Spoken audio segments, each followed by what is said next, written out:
Okay, good morning. Nakapanibagong mag-good evening, ano? Pwede mo batiin ang katabi mo, sabi mo magandang gabi. Pati yung nasa likod mo, sabi mo, mas maganda ka pala pag gabi. Okay. So we will continue our series on belief and behavior. Nandun pa rin sa ating book of Colossians. Okay? Tuloy pa rin tayo dyan. Tuloy natin yan hanggang matapos natin yung last two chapters, no, ng book of Colossians. I had a privilege to jointly officiate yung kasal ni Brother Albert at ni Sister Rose noong January 21, kaming dalawa ni Pastor Ryan. It was my first time to officially officiate a wedding. Siguro kung meron akong license to really wed, ako yung magwi-wed sa kanila, pero since Pastor Ryan lang ang meron, so nag-joint kaming dalawa. At the same time, ninong at ninang kami ni Gina sa kasal nila ni Brother Albert. Wala sila ngayon dito kasi parang nagbabakasyon pa rin sila, no? Major sponsor kaming dalawa ni Gina doon. Napaka-intimate nung affair, napaka-intimate nung celebration. It was attended only by their families and of course, mga close friends. Okay? January 21 yon, if I'm not mistaken. And I was also the one na nagbigay ng mensahe. Ang reference text ng mensahe na binigay ko doon sa kanila ay makikita doon sa Genesis chapter 2, verse 18 to 25. Now, kung nakalimutan ninyo ang inyong Sunday school, yung chapter 2 ng Genesis, verse 18 to 25, ay yun yung pinakaunang marriage celebration. Okay? Verse 18 to 25 ng chapter 2 ng Genesis, yun yung pinakaunang marriage celebration.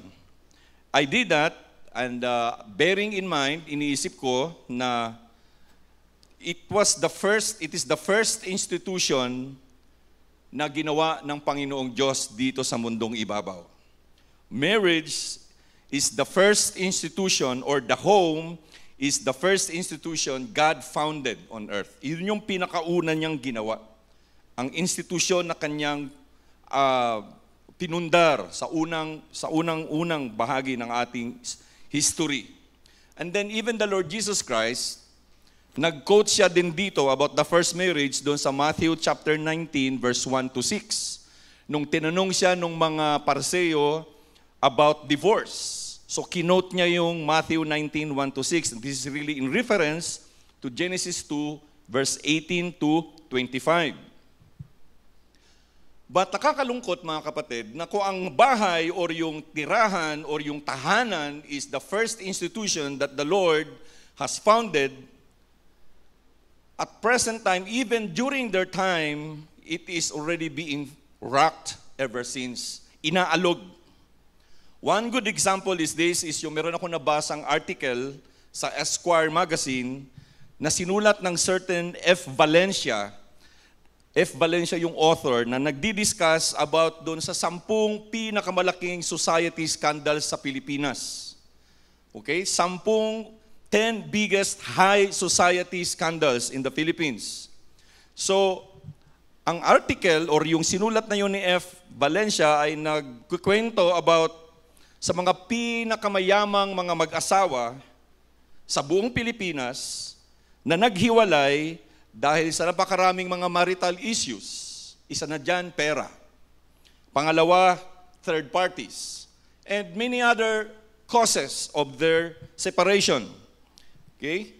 And then, ngayon, marami tayong maririnig o mababasa ng mga balita ng mga artista na naghihiwalayan. Sino ba yung pinaka-popular? Alam nyo, no? Pero pag tanungin ko kayo kung ano yung mensahe ng nakaraang linggo, di yung maalala. Ano yung latest? Yung pinaka-latest na naghiwalayan yun. 10 taon silang magkasal. Sino? Si Eko, tsaka si Kim. 10 taon silang kasal pero naghiwalay sila. Now, ito yung mga high-profile marriages na nakikita at nababalitaan natin. Pero paano yung mga ordinary marriages? Mga ordinary couples? Dito sa ating siyudad sa Olongapo, na hindi natin nababalitaan o hindi natin naririnig. Di natin alam, marami ding mga naghihiwalay. Now, this is very dangerous because when the home is destroyed, pagka yung tahanan ay destroyed, sigurado pati ang komunidad destroyed din. And if the community is destroyed, kasama ang buong bansa. Do you believe that? O hindi kayo naniniwala doon? It's true because the family is the basic unit of the community. Pagka sira-sira yan, sira-sira din yung komunidad. At pag sira-sira yung komunidad, sira-sira yung barangay, sira-sira yung syudad, at buong bansa, sira din. Makikita natin yan kung how it is right now. Pamilya-pamilya, nag-aaway-away. Minsan, sa Facebook mismo, nag-aaway. Ewan ko ba, ba't sila naglaladlad dun? Okay? Now, may sinulat si Paul sa 2 Timothy chapter 3, verse 1 to 5, na the breakdown of the home is a sign of the end of times. Hindi natin ito nare-realize, mga kapatid. But if we will read 2 Timothy chapter 3, verse 1 to 5, it is the sign of the end of times when the home is being broken down. Alam nyo, may sinulat si Confucius, and I will quote.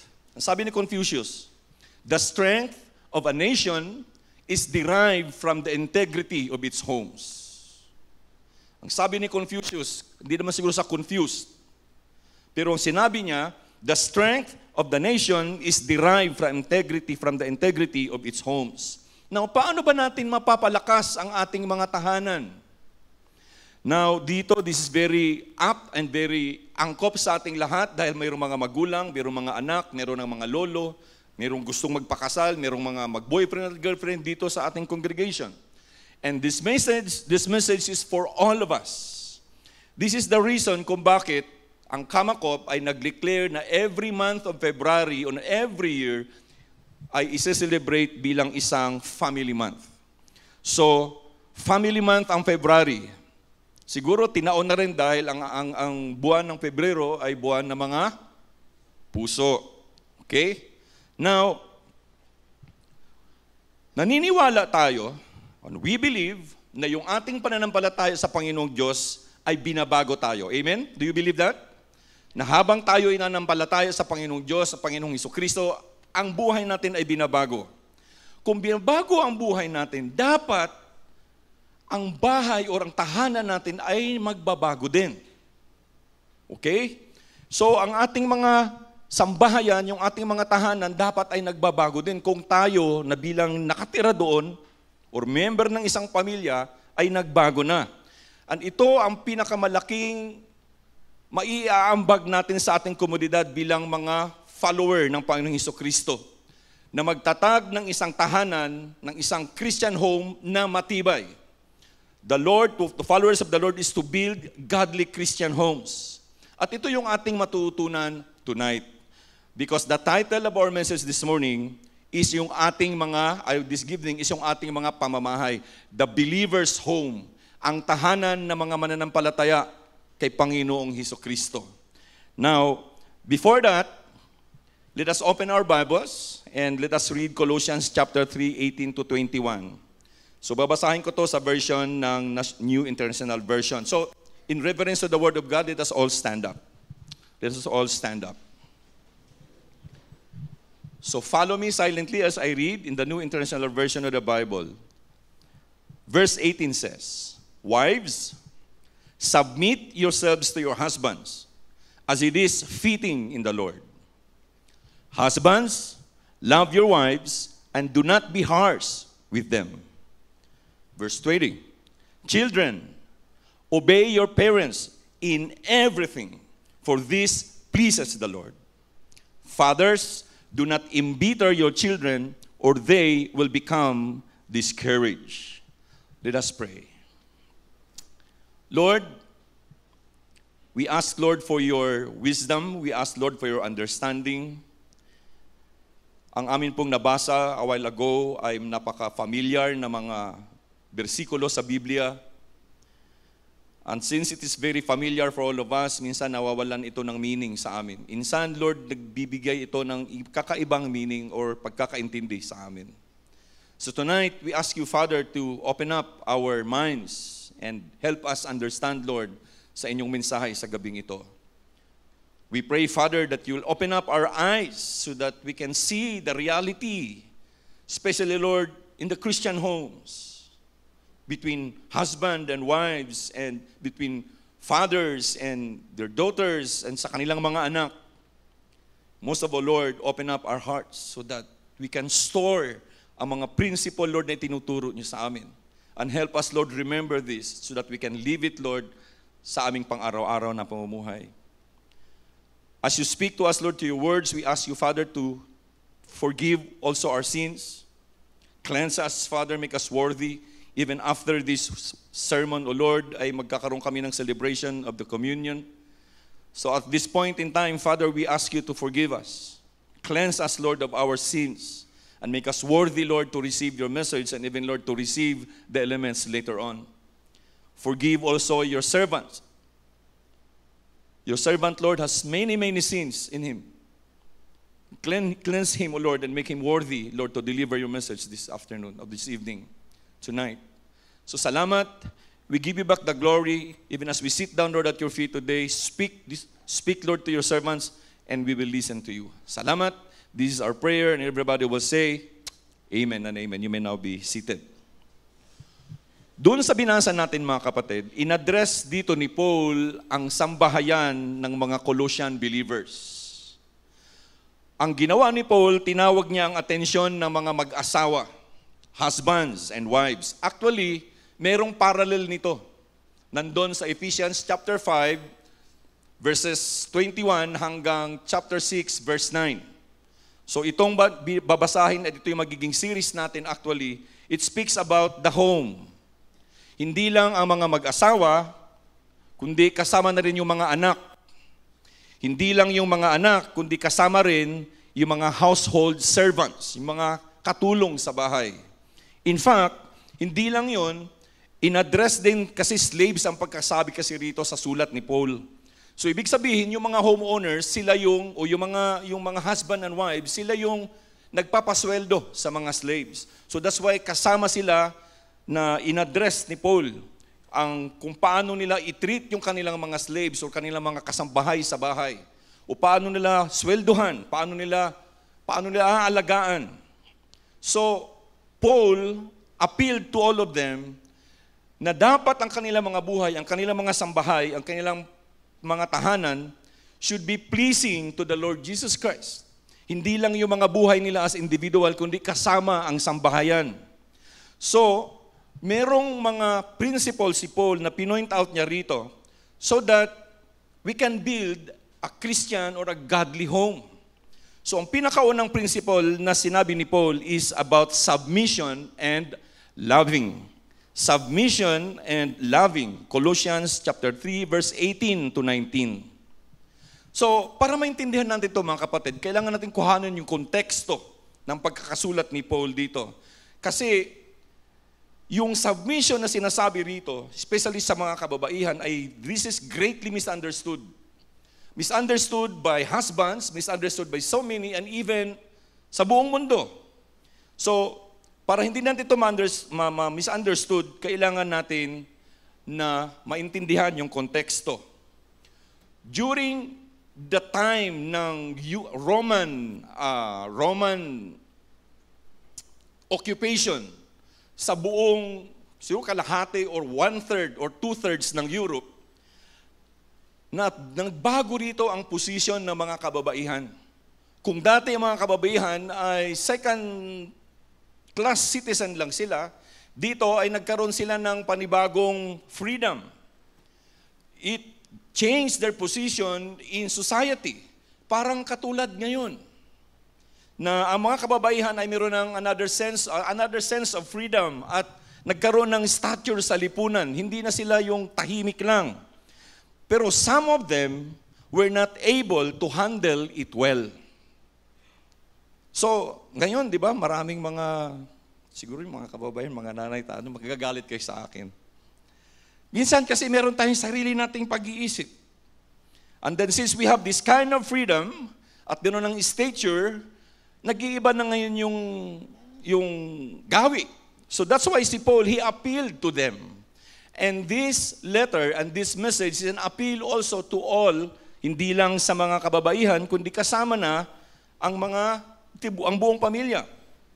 So, kailangan din nating ma-understand that hindi inuna ni Paul na i-address ang mga kababaihan dahil mas kailangan ng mga kababaihan to. Hindi.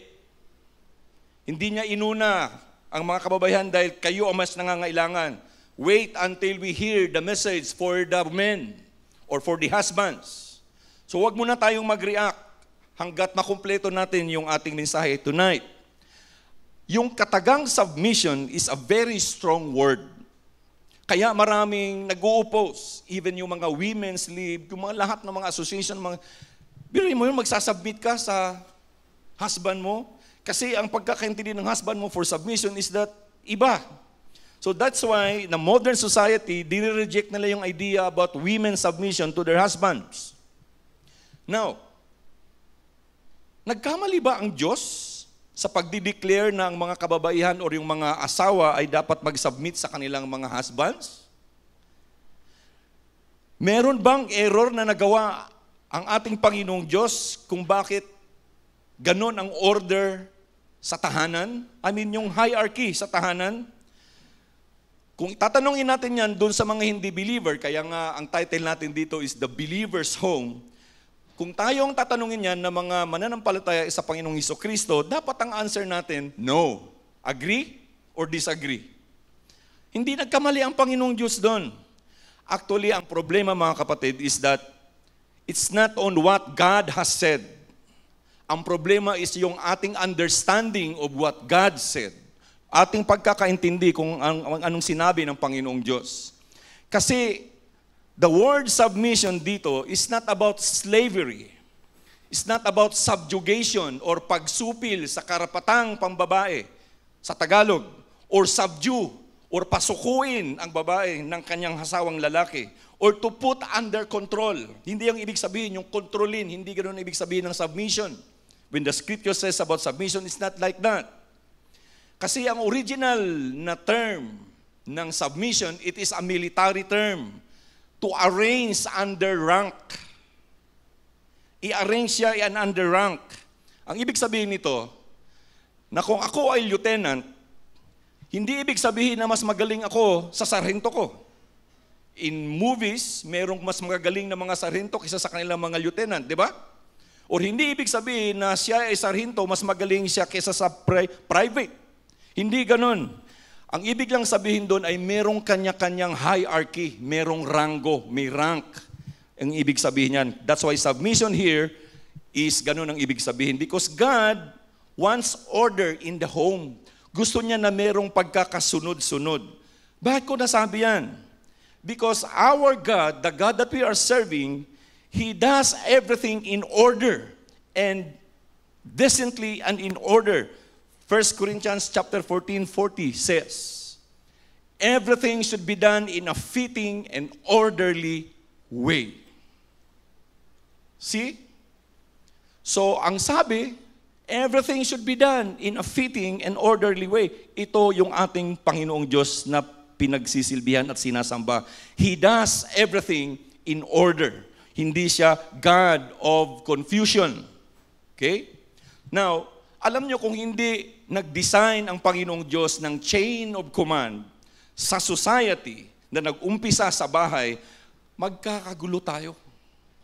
That's why merong presidente, may vice president, merong executive division of the government, merong judiciary, merong lawmaking. It's the hierarchy in society, chain of command. Now, if the wife ay kailangang mag-submit sa kanyang husband, hindi siya ibig sabihin na lesser mortal ka as a wife. At the same time, hindi ito ibig sabihin, mga husband, na you are better than your wife. Hindi ito ibig sabihin nito. Ang gusto lang ng Panginoong Diyos is that ang sambahayan, ang tahanan ay merong leader at merong ulo. That there should be a leader and a head in the family. There should be somebody na responsible at that responsibility ay ibinigay sa asawang lalaki, in the husband. Now, kailangan nating maintindihan at malaman, mga kapatid, that ang ibig sabihin talaga ng Panginoong Diyos sa submission is order or yung pagkakasunod-sunod, cooperation. Ano ba sa Tagalog ang cooperation? Relationship, relasyon, inano lang, no? And then partnership. Now, ibig sabihin dito is walang lamangan, pero merong isang head, okay, that will make the final decision. The husband and the wife should work together sa buong journey ng kanilang pagsasama. Hindi pwedeng isa lang ang naggumagawa for the relationship itself. It should be a tandem between husband and wife. Now, heads up lang. Yung headship or pagiging leader ay hindi ibig sabihin ikaw ay dictator sa bahay. Husband, please. Or dictatorship or lordship. Ito yung sinabi ni Dr. Warren Wiersbe. Headship is not dictatorship or lordship. Mas malaki ang responsibilidad mo sa bahay. Pag kami nangyari sa tahanan mo, ikaw ang sisisihin bilang isang husband because you're the leader. Ephesians chapter 5 verse 21 says na dapat ang husband and wife should be submitted to the Lord and to each other. Take note, before nagsabi si Paul na wives, submit to your husband, doon sa Ephesians chapter 5, merong verse 21 na nagsabi, submit to one another out of reverence for Christ. Ang submission pala, mutual. You should be submitted first to the Lord Jesus Christ. Kasi you cannot submit to anybody if you're not submitted to the Lord Jesus Christ. I mentioned kanina na kung nagbago ang buhay mo because you are a follower of the Lord Jesus Christ, dapat nagbago rin ang lahat ng gawi natin. That's why ang key rito is that we are submitted to the Lord Jesus Christ. Husband and wife should submit to each other in reverence to Christ. Okay? Klaro? Klaro ba? Alam niyo mga kapatid, a believing wife must submit to her husband dahil ang sabi ng Biblia, it is the only fitting thing to do. Fitting thing to do. Ang ibig sabihin dito, ito ang right thing to do. Ito yung tamang gawin. Anything outside of that is mali. That's why ni-remind ni Paul ang mga Christian husband and wives, please do this because this is the right thing to do. Anything that you will do outside of that is wrong and you will be sinning. Kaya tingnan natin, di ba? Prior tayo nakarating dito, Paul addressed everything, including yung ating mga kasalanan. Nandun yung envy, pride, everything. Filthy language and everything. He wants to address that.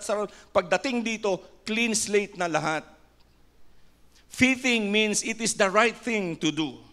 Alam nyo, ang totoong spiritual submission is born out of mutual love. Ibig sabihin, nagmamahalan. Mutual. Bakit? Dahil yung pagmamahalan, it erases selfish independence. Tandaan natin to, ha? Mutual love erases selfish independence. Yung gusto mo, ako lang, akin lang, wala kang, please, stop. So, selfish independence ang ibig sabihin yan. So, kung ang mag-asawa, husband and wife, are fully submitted to Christ, you know what? There is an atmosphere of growth in the home. Merong paglago sa tahanan. I don't know. Pero sa akin, hindi man kami perpekto, pero nararamdaman namin yung pag-grow ng bawat isa. Na-share ko na sa inyo yung nangyari sa aming dalawa ni Gina. That's growth. Dahil kung walang growth na nangyari sa amin, baka matagal na kami naghiwalay. Or even yung aming dalawang anak. There is always an atmosphere of growth in the home. And ito, the joyful submission of a wife to her husband ay pruweba that that wife belongs to Christ. The joyful submission of a wife to her husband is proof that she belongs to Christ. Kasi ang asawang babae must submit dahil ito yung design ng Panginoong Diyos. Ito yung order, ang pagkakasunod-sunod para sa pamilya. Merong hierarchy sa family. That's why, ang sabi ni Pablo, it is the fitting thing to do. It's the right thing to do. Anything outside of that, mali. Pero wait. After na sinabi ni Pablo to, God has another very important thing to say. Husbands has the great responsibility of loving his wife. Husbands, mga boyfriend, mga nagbabalak magpakasal, meron tayong great responsibility of loving our wife and our would-be wife. Alam nyo, doon sa chapter 5 ng Ephesians, ang pagkakasulat ni Paul doon are more extensive kaysa ikukumpara natin dito sa Colossians. Actually, yung Ephesians, Colossians, saka Philemon, these are what we call the prison epistles. Sabay itong sinulat, pinadala ni Pablo. Kaya kung makikita natin dito, it speaks about faith, speaks about husbands and the wife and the home, and speaks about slaves, si Philemon at saka si Onesimus. Because the same ang topic at umikot to doon sa lugar nila when these letters was sent to them. So that's why, siguro mas malala ang problema sa Ephesians, kaya mas detalyado ang sulat ni Paul doon with regards dito sa mga kalalakihan. Okay. Ang sabi ni Pablo dito sa verse 25 ng Ephesians 5:25, husbands, love your wives, just as Christ loved the church and gave himself up for her. Isa lang ang gagawin ng mga asawa. Submit lang. Husbands, marami tayong gagawin. We have to love our wives just like Christ loved the church. Ano bang ginawa ng Panginoong Jesucristo sa atin? Tayo yung church. He loved us so much. Anong ginawa niya para sa atin? Okay? Ang word na love na ginamit ni Paul dito is not the love about emotions or speaks of feelings and affection. Hindi. The love that Paul used here is the agape love of God. A believing husband must love his wife just like how Christ loved the church. Of course, especially sa mga mag-boyfriend, girlfriend dito, yung mga nararamdaman natin sa pagkangayon ay ito yung normal, human, romantic love. Siguro mayroong mga mag-asawa rito na hanggang ngayon nananatili pa rin sa human, romantic love. Kaya konting kibot lang, away na. Okay? Now, it should grow deeper into the spiritual agape kind of love of God. Dapat yung pagmamahalan, yung pag-ibig na nararamdaman natin, once we are united into one, that love should develop into a deeper spiritual thing. Alam nyo, para sa akin, ang nire-require ng Panginoong Diyos sa mga kalalakihan, sa mga husband, is critical to the growth of the home and the family. Mas malaki yung requirement na ibinigay sa atin. Kaya kayo mga boyfriend, kung nag-iisip kayo mag-asawa ngayon, pag-isip na kayo ngayon pa lang. Kasi kung hindi nyo to gagawin, you cannot build a godly, strong Christian home. Dahil napakalaki ang requirement na hinihiling sa atin. It is more than submission na nire-require sa mga kababaihan. Dahil ang agape love, ito yung requirement. Hindi siya selfish at ito ay selfless. This kind of love is giving and sacrificial. Naiisip ko. Pagdating sa salitang sacrificial, si Gina, maraming gusto to eh. Sus, kung alam nyo lang, ay, napasus ako. Now, I have to sacrifice my own. Ganito yun. Araw-araw kasi, nasa labas ako. 5, 6 days a week. So yung weekend, gusto kong gawing nasa bahay lang ako, yung wala akong ginagawa. Idiot. Pero si Gina, 7 days a week, nasa bahay lang. Pag magkasama kami, gusto niya lalabas kami. Babiyahe kami, biyahe ako ng biyahe. Sige nga.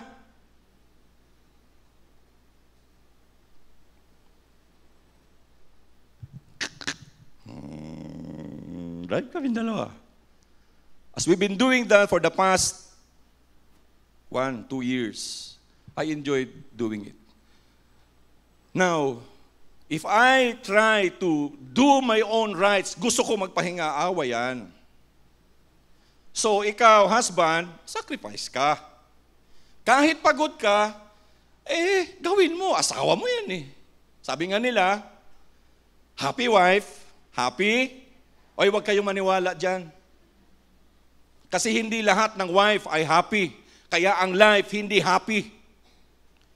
Now, agape love is more than a feeling. Sabi ko nga, it's not patwitams-twitams.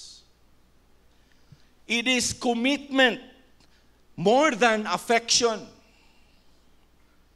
Ito pa, ang agape love ng lalaki sa kanyang asawang babae works for the highest good of the wife. Kaya, ang sabi, love your wives just like Christ loved the church. Kasi yung pag-ibig ng Panginoong Diyos sa atin is more than affection. It's for our own good, for the highest good of each one. Kaya ang requirement sa atin, yung iba siguro dito mga boyfriend nag-iisip na, hindi na lang pala ako mag-aasawa. Ang hirap pala. Mahirap talaga. Kaya nga, sabi dito ba, di ba may kasabihan, ang pag-aasawa ay hindi kaning mainit na pwede mong iluwa pag ikaw ay napaso. Ay, ano pa kasabi nun? Hindi mo siya pwedeng isauli. This is the reason why kung bakit the home is shaky. Because hindi natin naiintindihan kung ano ang sinasabi ng Panginoong Diyos sa atin with regards to marriage. So, merong warning si Paul para sa atin mga husbands, mga kalalakihan, or for those would-be husbands. Sabi dito, do not be harsh with them. Ito, guilty talaga ako rito. Kasi yung aking asawa, very dependent sa akin. Sa lahat halos ng bagay. Password, resetting, ano pa, PowerPoint, ano pa, Word, Excel, everything. Every time turuan ko.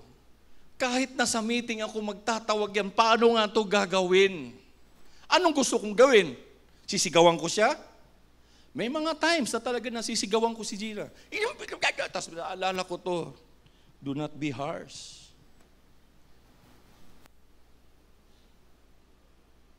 Pero ang bait na asawa ko, kahit na minsan nasisigawan ko yan, hindi siya, kahit na yung nagsashopping. Kasi, eto, 2 beses, punta kami, okay lang ma, okay lang no? Okay lang. Okay lang. Ang gusto ko, kasi ngayon, meron kaming atin na nakasal nga, yun, January 21, yung mga ano niya, hindi na magkasya, yung iba maluwang, isa masyadong masikip, ganyan. So, kailangan bumili ng bagong gown. Sabi ko, bili ka ng gown, yung magagamit mo uli. Hindi yung gaganon yung gown mo na isang beses mo lang gagamitin. Hindi pa naman mura yan. So, buti na lang, nung unang punta talaga namin doon, kasya ka agad. Sabi ko, ay, salamat! Go! Go naman siya. Ngayon, we'll be out sa last week ng February dahil may reunion kami sa Davao at 60th birthday ng kanyang elder sister. So, kailangan may cocktail dress. Mga kapatid, yung cocktail dress, hindi talaga namin mahanap. Hindi namin mahanap. Ngayon, may sinuot siya. Alam niyo ang problema dito? Ako yung kanyang judge. Pag hindi ako lumapit doon, hindi niya bibilhin. Hindi naman ako magsusuot. May mga times na sabihin ko sa kanya, na hindi ko lang mamalayan na mayroon pala nakakarinig. Bakit ako makapili? Hindi naman ako yung mga sales lady doon. Tapos makikita ko na yung mukha ni Gina na biglang nagbago yung kanyang aura. Sacrifice. Harsh. Pag uwi namin, sabi niya sa akin, di mo pa rin nawawala talaga yung ganyang style mo na nagiging harsh ka sa akin in front of many people. Habang nagdadrive ako, di na ako umiimik. Try mong mag-imik. Happy wife? Happy? Pero ang warning ni Paul, do not be harsh with them. Do not be harsh with them. Kung ano yung relationship no, nung kayo ay magsyota pa lang, kung maaari, ganun pa rin pag kayo'y mag-asawa na. Sino ba rito mag-asawa na pag naglalakad ay naka-holding hands pa rin? Kami ni Gina, kahit nagwo-walking, ang bigat na ng pakiramdam ko kasi nandun sa akin lahat. Okay lang. Paakit pa naman lahat doon. Kaya nag-usap kami, ayaw mo palang hinahawakan kita. Gusto naman, kailan mabigat? Sa higaan, ang laki-laki ng kama namin. Ang higaan ko, ito na lang, sa kanya lahat nandito. Sabi ko, asyenda, meron ka sa aking kakarampot lang na lote ng bahay, kukunin mo pa? Do not be harsh with them. Sacrifice. In other translation, ibig sabihin nito, be not bitter against them. Huwag kang... Ang sabi ni Warren Wiersbe, and I quote, mga kalalakihan, take note. The measure of a man's love for his wife is not seen only in gifts or words, but in acts of sacrifice and concern for her happiness and welfare. Pag dito ako nakatingin, ang mga babae rito nakangiti. Hindi ko makita yung isang asawa doon kasi may poster rito. Yung isa rito nakanganga. Ang dito naman Well, this is what God says. And this is the truth. A wife, alam niyo kung ganito ang husband, hindi mamumroblema ang asawa to submit to their husband. Tama? Lokas. Tama? Pagka ganito ang gawin ng husband, hindi mahirap para sa babae na mag-submit. And this is what people in the world doesn't understand. Kung alam ng asawa na ang gusto lang ng kanyang asawang lalaki is para sa kanyang best, love na love ka niyan. Kaya siguro si Gina talagang love na love. Love mo, love you. Yeah? Now, hindi nag-stop si Paul dito. Another principle na inano dito is obedience and godly parenting. Obedience and godly parenting. Alam ni Paul na mayroong mga bata, 5 kasamang bata ang pamilya. Kaya nag-shift yung kanyang idea doon sa mga anak. Dahil yung mga anak ay ang normal na result ng pag-aasawa. Well, di naman lahat ay biniyaan ng mga anak. Pero karamihan, meron talagang mga anak. So, mga anak, kayo na naisinilang sa Christian homes na present ang submission at love ng inyong mga parents at evident at nakikita ninyo yan, you are doubly blessed. Children who are born in Christian homes na ang submission and love is present in the home, kayo ay blessed, doubly blessed. Talagang doble-doble ang blessing sa inyo. Dahil ang sabi ng scriptures para sa mga anak, you have to obey your parents in all things. Hindi ako nagsabi nun Ang Biblia, in all things.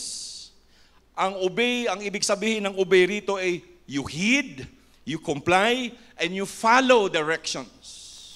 Now, don't get me wrong, Dahil ang konteksto ng pinag-uusapan natin dito ay bahay or pamamahay ng Christian, ng mga believers. At yung obedience na sinasabi rito ay ito yung about sa normal day-to-day guidance and instructions na ibinibigay sa atin. Sino rito ang binibigyan ng instruction na maghugas pero nakasimangot? Sino rito yung binigyan ng instruction na maglinis pero nagdadabog? Ang sabi sa atin, in all things. Okay? In all things. Of course, meron kayong rights. You have the rights. Children have rights. At ito yung hindi naiintindihan ng society natin ngayon. Kasi di ba ngayon hindi basta-bastang magdisiplina ng mga anak? Because they have rights. Of course, they have rights. Tinatanggal nila yung responsibilidad ng mga bata. You have rights, but you have responsibility to do as well. Huwag niyong kalilimutan yan. At ang pinaka-importanteng responsibilidad na gagawin ng mga kaanakan ay to obey. Ang sabi ni Paul, in everything. So, hindi ibig sabihin nito na ang susundin nyo lang kung ano lang gusto ninyo. Ang gusto ko lang ay umupo. Ito yung susundin ko. Hindi. Ang sabi ni Paul, in everything. Okay? Huwag kayong mag-alala na uutusan kayo ng something ng inyong mga magulang na labag sa kalooban ng Panginoong Diyos. Kasi Christians never do that. Amen? We're talking about the Christian home. Parents will never ask things na wala sa will ng Panginoon at hindi pleasing sa Panginoong Diyos. Remember, we are talking about the Christian home. Ang mga kabataan o mga anak are commanded to obey their parents para kayo ay matuto ng disiplina, self-control, at order sa buhay. Order sa buhay. Dahil ipe-prepare kayo to face the world out there. Ang mga batang walang disiplina, you will not be prepared to face a world na self-centered, a world that is demanding, a world that is corrupt, a world that is evil, a world that is sinful, a world that is so powerful yung kaniyang hugot sa atin. Yung temptation to bring you in is very powerful. It's very competitive. Sobrang competitive ng mundo ngayon na gagawin mo ang lahat para lang ikaw yung makaungos irregardless of what you want to do. Threatening, tingnan mo ang Facebook. Maraming matatapang sa Facebook, sa social media. It's very dangerous. And the world is very authoritative. How would you be able to prepare in that kind of world if you don't have the knowledge to obey and follow instructions? Okay? Itong obedience na sinasabi ni Pablo rito is to prepare you for adulthood. Marami kayong mga encounter na demand sa buhay later on, mga kabataan. Remember that. You may be having a grand time right now dahil nandiyan pa kayo sa poder ng inyong mga magulang. Pero, the realidad out there, there's so much demand. That is why very important na ngayon pa lang you learn how to follow and obey instructions while you are at home. Yung mga instructions na naririnig ninyo ngayon, ito yung tools ninyo in the future when you are on your own. You will be prepared for the world. And this is the world. Look at now sa mundo natin. So many things that are politically correct but morally wrong. This is our world today. Kaya minsan pag nangyayari sa movies and all these things, parang okay lang. Because politically correct, people is afraid to offend people, pero morally wrong. So, these are future tools when you are on your own. You see, the more obedient you are, the more disciplined and controlled you will be. You will be well prepared to face life. Pagka ikaw ay on your own ka na, hindi naman, kasi habang panahon nandyan yung mga magulang. You will be on your own. Hindi yan chance by chance. You will be on your own. And isa pa, yung obedience ninyo pleases the Lord. It is the right thing to do because it pleases the Lord. Ang pagbasahin natin, ang scriptures, doon sa 10 Commandments, nandun to sa Ephesians chapter 5, verse 27-28, if I'm not mistaken, na it is the only commandment that comes with a promise. When you obey your parents, it comes with a promise. Ano ba ang promise na nakaprepare sa inyong mga kabataan pag ikaw ay nag-o-obey sa inyong mga parents? ikaw ay mamumuhay and you will become the most balanced, the most productive, and the strongest adult you can be. Ito yung blessing na ibibigay sa'yo. If you have this, if you are most balanced, if you are productive, and if you are a strong adult, sinong hindi aasenso sa buhay? Ito yung promise sa inyo. No wonder, marami ngayon shaky because they were not able to receive that promise. Because they grew up na hindi marunong sumunod sa mga magulang. Meron ngang iba ngayon na ayaw na talagang mag-anak. Nag-asawa pero ayaw nila mag-anak. Bakit? Kasi sabi nila, mahirap magpalaki ng mga magulang ngayon. Tama ba yun? Mahirap daw magpalaki ng mga magulang ngayon kaya ayaw na nilang mag-anak. For the most part, ang problema hindi nanggagaling sa mga anak. For the most part, ang source ng problem ay ang mga magulang. At kung ano yung labas ng mga anak, nagre-reveal to kung anong klaseng pamilya meron tayo. You see, you know what I mean? Sa verse 21, ang sabi doon sa verse 21, fathers. Pero actually, ang original word niyan, parents. It speaks about the husband and the wife, hindi lang fathers. So mga mama, pag ito ang binasa ninyo, huwag niyong ibibigay ang lahat ng disiplina, pagdisiplina sa mga anak para lang sa mga mama, papa. Because fathers, the word fathers here speaks about the parents. Kaya godly parenting. Nag-invite kami sa most of you for a godly parenting seminar. Meron tayong family, meron tayong material yan. Pero alam nyo, kakarampot lang ang dumalo. Ayaw nyong matuto kung paano magpalaki ng mga anak. If you want, we can still hold that. We have the materials. For those who wanted to be married, pwede sa inyo yan. Because godly parenting is very important.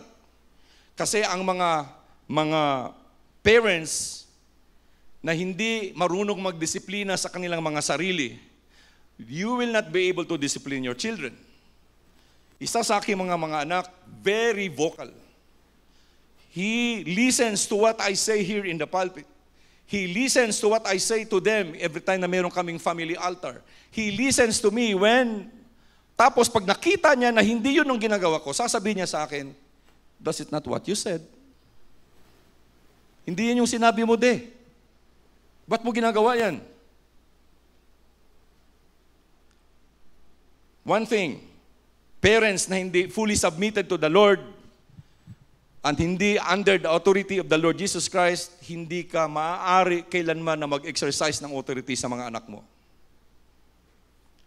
Take a look all around us. Take a look at your neighbors.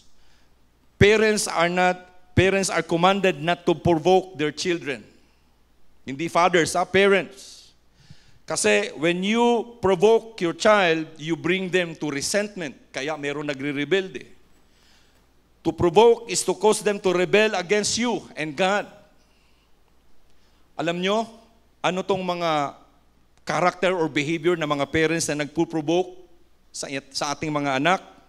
According sa studies, ito yon. Hindi natin nare-realize na ang time ay nagbabago. Time changes. Ang mga kabataan ngayon na hindi pwedeng mamuhay kung paano ito namuhay noon. You agree? Yung pagdidisiplina sa mga bata ngayon ay hindi pwedeng gawin kung paano tayo dinisiplina ng ating mga bugulang before. It's completely different. Hindi natin siya pwedeng gawin. Si Ezra nga, sabihin niya sa akin, ano mo na, kung ako'y lumalaki, sabihin ng Ezra, ay, ito na naman tayo. Iba yung time nyo ngayon. Iba time nyo noon. Sabi niya sa akin, kasalanan ko ba na si lolo at lola ay mahihirap? Yung daddy at mama ko ngayon, milyonaryo. Yun yung pagkakasabi niya. Ayaw nilang sundin yung gusto kong ipagawa because it's outdated. Parents, let us not refuse to accept that time are changing. Bago ang environment ngayon. As parent, yung ating childhood, it doesn't exist anymore. And it will never come back. Hindi na siya babalik. Tapos na yung childhood natin. Kung paano tayo pinalaki ng ating mga magulang. We are looking for trouble, mga kapatid.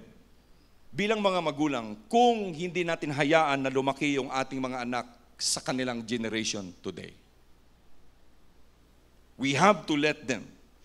Pero warning, merong 3 bagay na very, very important na whatever na magbago sa ating environment, itong 3 bagay nito, dapat hindi talaga siya magbago. And this is where we have to control our children. Rebellion, immorality, injustice. Lahat ng mga bagay na to is contrary to God's will. Rebellion, ito yung ayaw sumunod sa authority. Ito yung ayaw sumunod sa inyo. Ito yung ayaw sumunod sa, tingnan ko lang, kung ikaw ay magtatrabaho, anak mo nagtatrabaho, pero ayaw sumunod ng instruction, hindi mariregular yan. Pwedeng ma-regular, pero hindi mapopromote yan. But chances are, fired. 3 bagay, rebellion, immorality, injustice. Dapat ito ituro talaga sa kanila. Non-negotiable yan. Because these are contrary to God's will. Any change na nag-involve sa 3 bagay na to, kailangan kontrolin yan ng natin mga magulang. Over-control. Over-controlling parents provokes their child. Sino nag-over-control sa mga anak dito? Yung hard restrictions, yung discipline na halos pati ikaw hindi mo nga kayang gawin. Kaya nga si Kirk, nung time na yun, if naalala ninyo, when he was high school, in his 3rd year high school, naglayas ng bahay. 3 days na nawala. Kung ano yung suot-suot niya, pag uwi niya, 3 days after, ganun pa rin, nanggigitata na. Ano yung sabi niya? Because ayaw ko na sa'yo, di. Naalala niyo yun? Hindi niyo naalala? Kikwento ko uli. Hindi na. Pero basta naglaya si Kirk. Nagrebelde si Kirk. Because of over-control. Over-control ng hard restrictions, you see, it will prevent your child to grow. So ang result nito, 2 bagay lang. Either lumaki ang anak mo na weak and over-dependent, or rebellious and hard to contain. Pag nag-over-control ka, 2 lang bagay mangyari. Yung anak mo ay weakling, tas ayaw nang umalis sa bahay mo. Meron akong kasama sa work, nag-retire na siya. Sabi ko, kumusta yung anak mo? I have a 35 years old that thinks that he's still 18 years old. Because controlled, over-controlled. Okay? So does this mean na tayo mga magulang ay, sige, gawin nyo lang lahat ng gusto nyong gawin, okay lang ako?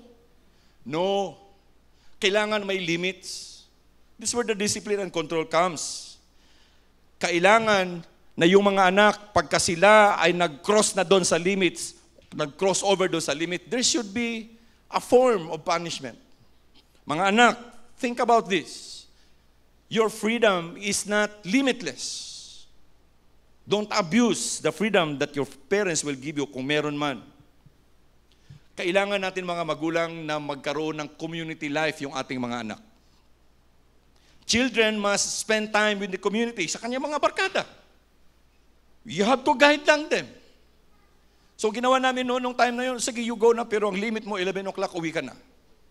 At ayokong uwi ka rito, nangangamoy ka ng alak. Dahil pag ginawa mo yan, di ka na makakaalis. Alam nyo? Very effective. Very effective. Merong community life. And then, pag sinabi kong, no, you cannot go out because family time natin ngayon, family time talaga yan. Meron lang demand. Pag pupunta kaming Baguio, sabihin ng ganyan, saan tayo titira? Pag hindi Baguio Country Club, ayaw lang sumama. Yabang, no? Ano ko, walang pera. Doon tayo sa Mile High Inn. Yung Mile High Inn, sarado na ngayon, di na na-open. In essence, kailangan may balanse at kailangan ang parents at mga anak ay nagkakaintindihan kung gaano katagal yung life outside at kung gaano kaimportante yung life inside the home. Remember that, children. Dahil as you grow older, kailangan na ma-allowed kayo to break away from the family. Kasi kung hindi kayo i-allow to do that, hindi kayo mapiprepare for the future. Dito tayo nagkakaroon ng problema mga magulang kasi we want to hold on to our children. Let go. Si Gina, yun yung problema namin noon. To let go. Natural lang yun, pero we have to let go of our children. Under controlling, ito naman yung, sige, bigay lang lahat. Maraming ganito. Di ba? Tingnan mo ngayon. Kahit na ano nang ginagawa ng mga bata, tuloy pa rin. Kasi ito yung, walang control.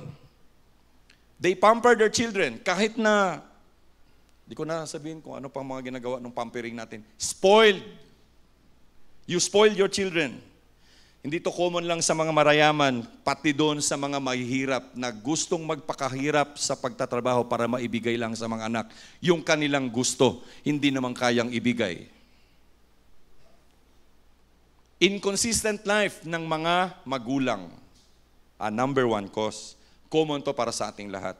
Hindi ko na to i-expound. Yung inconsistent life natin will provoke our children.